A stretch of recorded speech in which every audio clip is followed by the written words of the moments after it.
नमो गंगाए विश्वरूपिणी नारायणी नमो नमः। जय माँ गंगे, हर हर गंगे। प्रिय श्रोताओं, आप सभी को गंगा दशहरा की हार्दिक शुभकामनाएं। आप सभी पर माता गंगा की कृपा सदा सर्वदा बनी रहे। आज ज्येष्ठ मास की शुक्ल पक्ष की 10वीं तिथि है। यह दिन बेहद ही पावन है, जिसे गंगा दशहरा के रूप में मनाया जाता है। तो आइए पूरी श्रद्धा और भक्ति के साथ माँ गंगा को स्मरण करते हुए सुनते हैं माता गंगा की कथा। तो प्रेम से बोलिए जय माता दी, हर हर गंगे, हर हर महादेव। प्रिय श्रोताओं, हिंदू धर्म में माता गंगा का सर्वश्रेष्ठ स्थान है। माता गंगा को पाप नाशिनी मोक्षदायिनी कहा जाता है। यह समस्त पापों का नाश कर देती हैं। मात्र गंगा स्नान से हमारे सभी पाप मिट जाते हैं और मोक्ष की प्राप्ति होती है। प्रत्येक वर्ष ज्येष्ठ मास की शुक्ल पक्ष की 10वीं तिथि के दिन गंगा दशहरा मनाया जाता है। माना जाता है कि इसी दिन माता गंगा स्वर्गलोक से धरती लोक पे आई थी। इसी के उपलक्ष्य में गंगा दशहरा का त्यौहार मनाया जाता है। गंगा दशहरा के दिन ब्रह्म मुहूर्त में उठकर गंगा स्नान किया जाता है और दान पुण्य किए जाते हैं। इसके साथ ही माता गंगा की विधिवत पूजा की जाती है और संध्या के समय में दीप दान भी किए जाते हैं। इस दिन अगर आप गंगा नदी में जाकर स्नान ना कर सकें तो घर के जल में गंगा जल डालकर अवश्य स्नान करना चाहिए और माता गंगा को स्मरण करते हुए पूजा करनी चाहिए। और संध्या के समय में दीप प्रज्वलित करके दीप दान करना चाहिए। इसके साथ ही भगवान भोलेनाथ की पूजा आराधना भी की जाती है, क्योंकि भगवान भोलेनाथ माता गंगा को धारण किए हैं।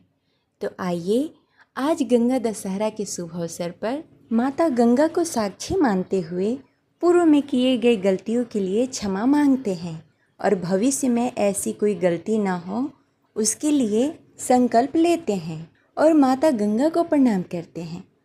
तो चलिए अब पूरी श्रद्धा और भक्ति के साथ माता गंगा को नमन करते हुए सुनते हैं माता गंगा की कथा। तो प्रेम से बोलिए जय माँ गंगे, हर हर गंगे। कथा शुरू करने से पहले इस वीडियो को लाइक करके कमेंट बॉक्स में हर हर गंगे अवश्य लिखें। प्राचीन काल में अयोध्या में सगर नामक एक महाप्रतापी राजा राज्य करते थे। उन्होंने 7 समुद्रों को जीतकर अपने राज्य का विस्तार किया था। उनकी केसनी तथा सुमति नामक 2 रानियां थीं। पहली रानी के एक पुत्र का असमंजस का उल्लेख मिलता है, परंतु दूसरी रानी सुमति के 60,000 पुत्र थे।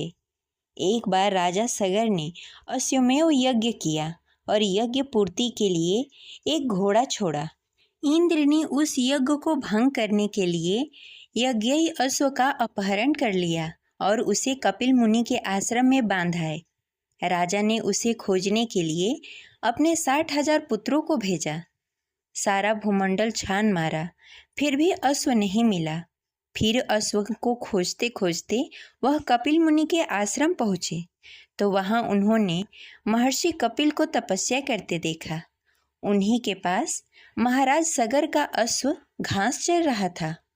सगर के पुत्र उन्हें देखकर चोर चोर चिल्लाने लगे। इससे महर्षि कपिल की समाधि टूट गई। ज्यों ही महर्षि ने अपने नेत्र खोले त्यों ही सब जलकर भस्म हो गए। अपने पितृव्यय चरणों को खोजता हुआ राजा सगर का पौत्र अंशुमान जब मुनि के आश्रम पहुंचा तो महात्मा गरुड़ ने भस्म होने का सारा वृतांत सुनाया। गरुड़ जी ने यह भी बताया कि यदि इन सब की मुक्ति चाहते हो तो गंगा जी को स्वर्ग से धरती पर लाना पड़ेगा। इस समय अश्व को लेकर अपने पितामह के यज्ञ को पूर्ण कराओ, इसके बाद यह कार्य करना। अंशुमान ने घोड़े के सहित यज्ञ मंडल पर पहुंचकर सगर से सारा वृतांत कहकर सुनाया। महाराज सगर के मृत्यु के उपरांत अंशुमान और उनके पुत्र दिलीप जीवन प्रयत्न तपस्या करके भी गंगा जी को मृत्यु लोक में न ला सके। सगर के वंश में अनेकों राजा हुए। सभी ने 60,000 पूर्वजों की भस्म के पहाड़ को गंगा के प्रवाह के द्वारा पवित्र करने का प्रयत्न किया, किंतु वे सफल न हुए। अंत में महाराज दिलीप के पुत्र भगीरथ ने गंगा जी को इस लोक में लाने के लिए गोकर्ण तीर्थ में जाकर कठोर तपस्या की। इस प्रकार तपस्या करते करते कई वर्ष बीत गए। उनके तपस्या से प्रसन्न होकर ब्रह्मा जी ने वर मांगने को कहा, तो भगीरथ ने गंगा जी को ही मांग लिया। भगीरथ के गंगा जी को मांगने पर ब्रह्मा जी ने कहा कि राजन, गंगा जी को पृथ्वी पर तो ले जाना चाहते हो, परंतु गंगा जी के वेग को संभालने की शक्ति केवल भगवान शिव में है।